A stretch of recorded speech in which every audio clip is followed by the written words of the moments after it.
हमारा भारत अभूतपूर्व है। इस भारत की विविधता इसी सब में है कि अनेक राज्य होने के बावजूद भी हमारे भारत धर्म और संस्कृति से जुड़ा हुआ है। भारत की यदि शिखर के रूप में किसी प्रदेश को देखा जाए तो वो शिखर है उत्तराखंड, जहां पर्वत जरूर अलग अलग हैं पर संस्कृतियों के दिल बहुत नजदीक हैं। यहाँ की बहती हुई नदियाँ, पवित्र नदियाँ, कल कल किल्लोद करती हुई नदियाँ ये कहती हैं कि हम भले ही अलग अलग बह रहे हैं लेकिन एक दिन जाकर के सिंधु में ही मिलेंगे। एकता की प्रतीक की है नदियाँ। यहाँ की संस्कृति अभूतपूर्व है। जिन्होंने इस उत्तराखंड स्थापना के लिए, उत्तराखंड प्रदेश के लिए जिन्होंने अपने जीवन की बलिदानी दी, उन सब के लिए हम भगवान से प्रार्थना कर रहे हैं। और वर्तमान में यह उत्तराखंड अभूतपूर्व संस्कृति और संतति से आगे बढ़ रहा है। अभूतपूर्व तरीके से यहाँ पर संस्कृति के कार्य हो रहे हैं।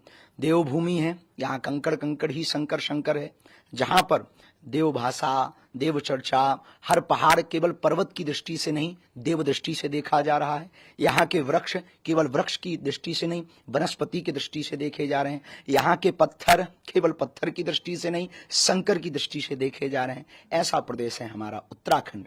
पूरे भारत और दुनिया के लोग जब भी भारत आए या भारत के लोग जब भी कहीं घूमने का मन बनाए तो घूमने के हिसाब से नहीं, तीर्थ दर्शन के हिसाब से उत्तराखंड आए। हमारे उत्तराखंड में अद्भुत है। हम पूरे उत्तराखंड वासियों को बागेश्वर हनुमान जी के चरणों में प्रणाम करके खूब खूब शुभकामनाएं दे रहे हैं। और यहाँ के यशस्वी मुख्यमंत्री हमारे बड़ी प्रिय बुंदेली भी बोलते हैं, अद्भुत हैं। मेल, खेल, रेल सब में प्रगति अद्भुतपूर्व तरीके से बढ़ा रहे हैं। और सबसे बड़ी बात यह है कि यहाँ पर लैंड जिहाद को जो अच्छे तरीके से उन्होंने दूर किया, ये इसके लिए हम विशेषतया अपनी पीठ से बहुत बहुत शुभकामना दे रहे हैं पूरे उत्तराखंड वासियों को। साधुवाद, प्रसन्न रहो। और जब संत आते हैं तो संस्कृति मुस्कुराती है, बसंत आता है तो प्रकृति मुस्कुराती है। यहाँ आज सभी संतों के दर्शन यहाँ पर हुए। यूं कहें कि धामी जी का यह निवास धाम बन गया।